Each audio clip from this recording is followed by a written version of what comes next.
கிறிஸ்துவுக்குள் பிரியமான சகோதர சகோதரிகளுக்கு ஆண்டவராய் இயேசு கிறிஸ்துவின் பரிசுத்தமுள்ள நாமத்தினாலே வாழ்த்துக்களை தெரிவித்துக் கொள்கிறோம். ஆண்டவர் தாமே நாம் இந்த புதிய மாதத்திற்குள் பிரவேசிக்க கிருபை செய்தபடியால் அவரை ஸ்தோத்தரிப்போம். கடந்த 4 மாதங்களாக நம்மை பாதுகாத்து காப்பாற்றி நடத்தி வந்தமைக்காக கர்த்தருக்கு நன்றி செலுத்துவோம். மத்தேயு 8ஆம் அதிகாரத்தில் முதல் 4 வசனங்களை கவனித்து பார்க்கும் பொழுது அந்த குஷ்டரோகியை பார்த்த ஆண்டவர் எனக்கு சித்தம் உண்டு சுத்தமாக என்று சொன்னவுடனே அவன் பரிபூர்ணமாக சுத்தமானான் என்று நாம் பார்க்கிறோம். இதற்கு ஆதாரமாக நாகமானுடைய வாழ்க்கையை நாம் பார்க்கும் பொழுது அவன் பெரிய படைத்தலைவனாக இருந்தும் குஷ்டரோகியாக இருந்தான். அவன் சுத்தமாக்கப்பட்ட விதத்தை நாமும் கவனித்து பார்த்து நம்முடைய வாழ்க்கையிலும் கர்த்தருடைய ஆசீர்வாதத்தை இந்த புதிய மாதத்தில் பெற்று அனுபவிப்போமாக. இந்த நாகமானை குறித்து ஆண்டவராய் இயேசு கிறிஸ்துவும் லூக்கா 4:27 பேசியிருக்கிறதை பார்க்கிறோம். முதலாவதாக இந்த நாகமானை பூரண சுகத்திற்குள்ளாக நடத்த ஆண்டவர் பயன்படுத்தின நபரை கவனித்து பார்க்கும் பொழுது ஆச்சரியமாக இருக்கிறது.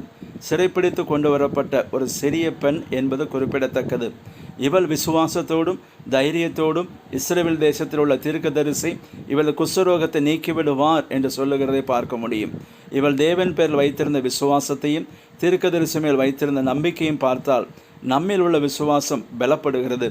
இதே போலவே நம்முடைய வாழ்க்கையிலும் பாவ குஷ்டரோகத்தால் பிடிக்கப்பட்டிருந்து சாபத்துக்குள்ளான நம்மிடத்திலே கடந்த காலங்களில் தேவனுடைய வார்த்தை சுவிசேஷமாக அறிவிக்கப்பட்ட நேரத்திலே நாமும் ஏற்றுக்கொண்டு நம்முடைய பாவங்கள கழுவப்பட்டு முற்றிலும் சுத்தமாக்கப்பட்டு தேவனுடைய பிள்ளைகளாக மாறினோம். ஆகவே நாம் கர்த்தரை தொழுது கொள்வோமாக. இரண்டாவதாக எலியா தீர்க்கதரிசி நாகமானை யோர்தான் நடுவிலே 7 தடவை ஸ்நானம் பண்ண சொல்லுவான்.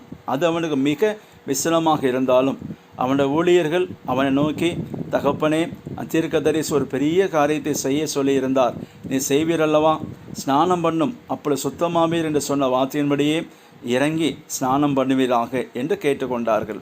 அப்பொழுது அவன் இறங்கி தேவனுடைய மனுஷன் சொன்ன வார்த்தையின்படியே யோர்தானில் 7 தரம் முழுகிய பொழுது அவன் மாமிசம் சிறு பிள்ளையின் மாமிசத்தை போல மாறி போயிற்று. யோர்தான் மரணத்திற்கு அடையாளமாக இருக்கிறது. நம்முடைய வாழ்க்கையிலும் நம்முடைய மாமிசமானது பலகீனமானதும் ஒன்றுக்கும் உதவாதுமாய் இருக்கிறது.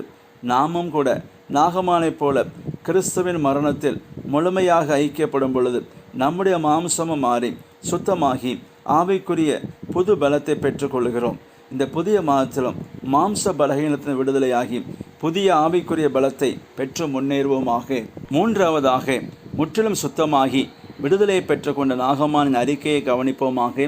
அவன் எலியா தீர்க்கதரிசி இடத்தில் கர்த்தருக்கே மாத்திரம் சர்வாங்க தகனப்பலி செலுத்துவேன் என்று வாக்கு கொடுக்கிறான். நம்முடைய வாழ்க்கையிலும் கர்த்தராகிய இயேசு கிறிஸ்துவினால் மாம்சத்திலிருந்து விடுதலையாக்கப்பட்டு நமது சரீரங்களை பரிசுத்தமும் தேவனுக்கு உகந்த ஜீவ பலியாக ஒப்பு கொடுத்து இந்த புதிய மாதத்தில் கர்த்தருடைய ஆசீர்வாதத்தை பெற்றுக்கொள்வோமாக. தேவன் தாமே நம் அனைவரையும் ஆசீர்வதிப்பாராக. ஆமென்.